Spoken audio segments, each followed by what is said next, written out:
नमस्कार,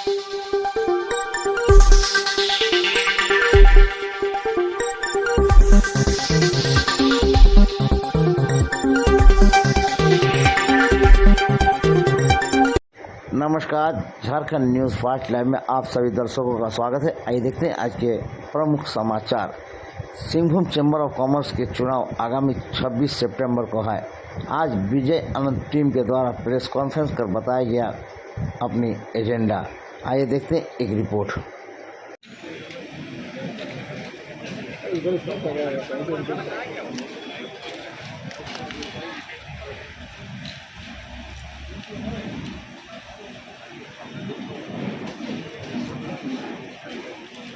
जी जो हमारे कोषाध्यक्ष हैं वो ऑल इंडिया सीए सोसाइटी के अध्यक्ष हैं, अपने आप में एक शख्सियत है। हमको गिनाना चाहते हैं, क्या आगे करेंगे? क्यों नहीं हम चैम्बर में बिजनेस क्लिनिक की बात करते हैं? क्यों नहीं हम चैम्बर में टाटा स्टील और टाटा मोटर को छोड़ के बाकी कंपनियों की बात करते हैं? आज किसी भी जगह पे वेंडर कैसे बने, इस बात को हम लोग क्यों नहीं करना चाहते?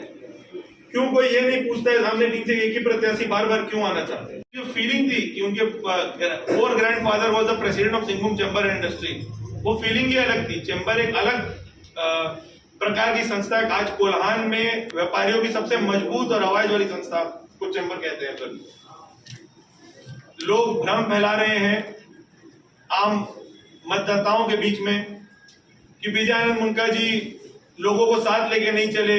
एक टीम के सभी प्रत्याशी उस टीम में, इस बात बाकी 4 ऑफिस बेरर हमारे टीम में हैं और 6 ऑफिस बेरर उनकी टीम में, तो पूरी टीम उनके साथ कहाँ है? आपने पिछला उनका प्रेस कॉन्फ्रेंस सुना होगा, उसमें कहा 9 पदाधिकारी मेरे पास आए। मैं जानना चाहता हूँ कौन 9 पदाधिकारी?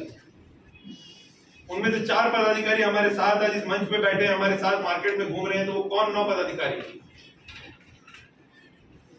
लोग अपने आज विजयानंद मुंडका जी ने क्या काम नहीं किया ये गिनाने की जगह ये क्यों नहीं गिना रहे कि उन्होंने क्या काम किया 2 साल पद पे वे भी रहे हैं। जब भी संस्था में कोई काम होता है उसका पॉजिटिव और नेगेटिव दोनों अध्यक्ष को मिलता है। तो अगर संस्था में बहुत ज्यादा काम हुआ और उसका श्रेय अध्यक्ष जी को मिल रहा है तो ये गलत नहीं है, पर अध्यक्ष जी उसका श्रेय खुद नहीं ले रहे हैं। हम लोगों के सत्र में मिला है। हम लोगों का 15 सदस्यीय मंडल प्रतिनिधि मंडल राष्ट्रपति महोदया श्रीमती द्रौपदी मुर्मू जी से मुलाकात किया था। पहली बार जो जियाडा है, जिसको हम लोग आइडा के नाम से जानते हैं, आदित्य, उसमें चैम्बर को उसके प्रोजेक्ट क्लियरेंस कमेटी और लैंड प्रतिनिधित्व मिला है। पहली बार हर 3 महीने में टाटा स्टील के प्रोक्योरमेंट डिवीजन के साथ चैम्बर की मीटिंग हुई ताकि लोकल वेंडर्स को हम कैसे बढ़ावा दे सके। पहली बार चैम्बर में टाटा स्टील के प्रोक्योरमेंट के 30 पदाधिकारी, chief procurement officer Amitabh Bakshi पूरी टीम के सहित अपने पूरी टीम के सदस्यों के साथ चैम्बर 1 पधारे और चैम्बर सदस्यों से 1-to-1 इंटरेक्शन किए। ये चैम्बर के इतिहास में पहली बार हुआ। चैम्बर के मेंबर्स और कैसे टाटा स्टील में वेंडर बन सके, उसके लिए पहली बार चैम्बर में वेंडर रजिस्ट्रेशन प्रोग्राम का ऑनलाइन सेशन कराया गया ताकि सदस्य सुगमता के साथ वहां पर बन सके मेंबर। इस तरह के अनेक कार्यक्रम हुआ। 5% फोटो गैलरी निश्चित तौर पर अपने आप में एक आकर्षक फोटो गैलरी है जो सभी पूर्व अध्यक्षों के सम्मान में अभिवृद्धि करती है।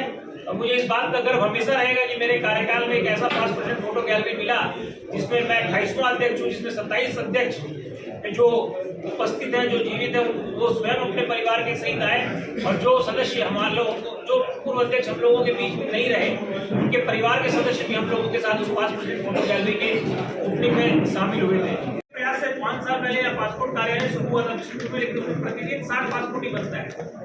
चैम्बर के प्रयास से भी उसे 90 किया गया है, फिर भी वो कम है। हम लोग 150 के लिए प्रयासरत है, लेकिन 150 यहाँ पर नहीं हो पाएगा, तो दूसरी जगह खोज करके उसके लिए करने के लिए बातचीत चल रही है। जमशेदपुर औद्योगिक शहर है, 100 वर्षों से जमशेदपुर विश्व के मानचित्र में है, परंतु हम लोग एयरपोर्ट हम लोगों के पास नहीं है। इस मामले में हम लोग दुर्भाग्यशाली हैं।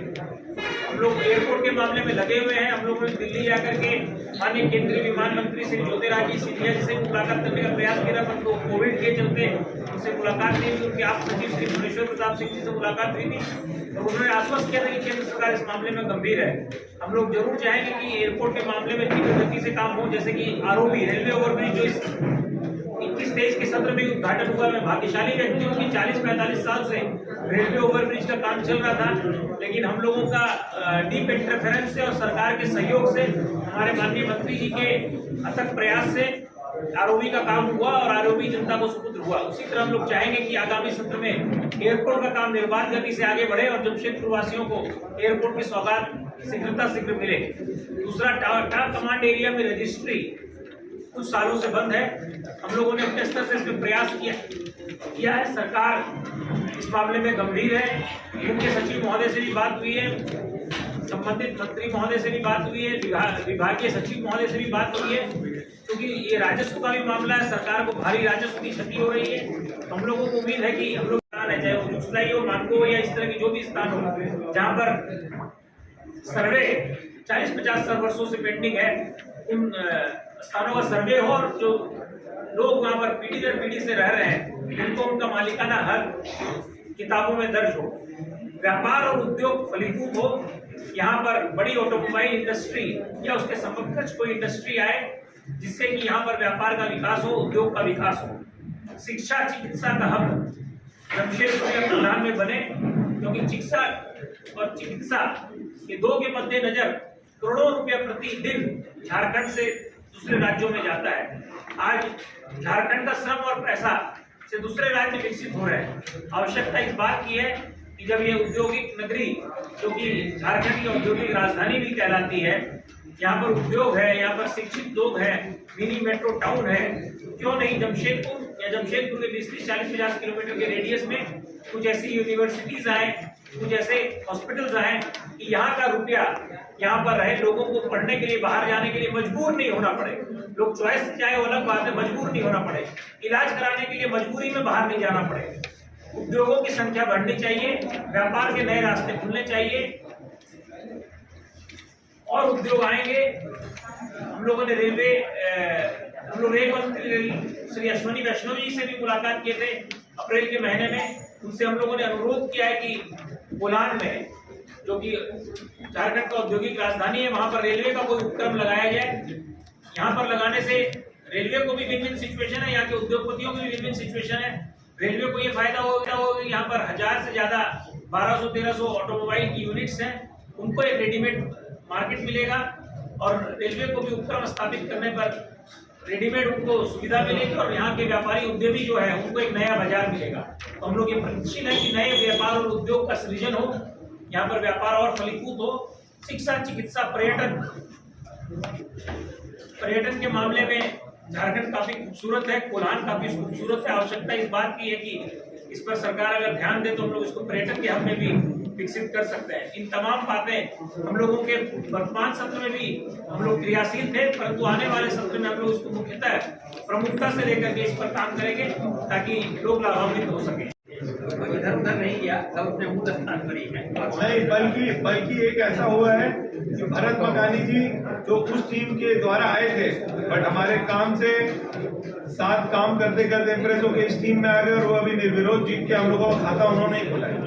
और दूसरी बात है कि जरूर चुनाव की बात है, लेकिन हम ये बोल सकते कि टीम का उस टीम का सारे नारी सशक्तिकरण के जमाने में हमारी टीम ने महिला व्यापारी को आगे लाया और ये उम्मीदवार के रूप में है। चैम्बर में कई बार महिला सदस्य स्पेशल गेस्ट के तौर पर नामित हुई है, परंतु उम्मीदवारी और प्रत्याशी बनना पहले महत्वपूर्ण कदम है। हमारी टीम उनका मीडिया को, जिसको आप सबको अप्रिशिएट करना चाहिए। लिपू जी कुछ बोल रहे थे। चैम्बर ऑफ कॉमर्स में एग्जीक्यूटिव कमेटी की प्रत्याशी के रूप में फर्स्ट बार महिला प्रत्याशी के रूप में खड़ी हूँ। मैं विगत कुछ वर्षों से व्यापार जगत में हूँ और काफ़ी महिलाएं भी व्यापार जगत में आई हैं, तो उनकी समस्याओं का समाधान के लिए एक उचित प्लेटफॉर्म की आवश्यकता थी। क्योंकि कोई भी महिला पहले आगे नहीं आई थी, तो कभी ना कभी शुरुआत करनी थी। तो मैंने शुरुआत की है। मुनका एंड केडिया टीम ने मुझे इसके लिए काफ़ी सपोर्ट किया है और 2 साल से मैंने देखा कि विगत 2 वर्षों में उन्होंने काफ़ी अच्छा कार्य भी किया है।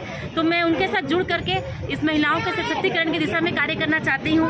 और चूँकि कल मोदी जी ने भी हमें गिफ्ट दिया है 33% का, तो हो सकता है कि हम आज मैं आई हूँ, कल कुछ और हम महिलाएं आगे आए और व्यापार की जो कठिनाइयाँ हैं उनको एक उचित दिशा प्रदान करें, उनका समस्याओं के निवारण के लिए। काम में प्रभावित होकर उनके टीम से जुड़े आप? यस। विजय आनंद मुनका जी की टीम ने विगत 2 वर्षों में काफ़ी अच्छा कार्य किया और हम महिलाओं को प्रोत्साहित भी किया है व्यापार के लिए। आपने महिलाओं के लिए क्या करेंगे आप सोचे? हम महिलाओं की समस्याओं का निराकरण करने के लिए, व्यापार जगत में काफ़ी समस्याएं हैं जो महिलाएं नहीं कर पाती हैं, तो उनका समस्याओं के निराकरण के लिए एक उचित प्लेटफॉर्म और मैं एक वकील के रूप में उनके साथ में खड़ी होंगी। आप गृहिणी हैं कि मैं व्यवसायी हूँ, विगत 20 वर्षों से व्यवसाय हूँ, इसलिए मैं महिलाओं की समस्याओं को जानती हूँ। मैं और मेरे पति जिन्होंने मुझे आगे बढ़ाया, इसमें लाया, तो मैं 20 वर्षों से आज ज्वेलरी बिजनेस में हूँ। Thank you, best of luck. Thank you.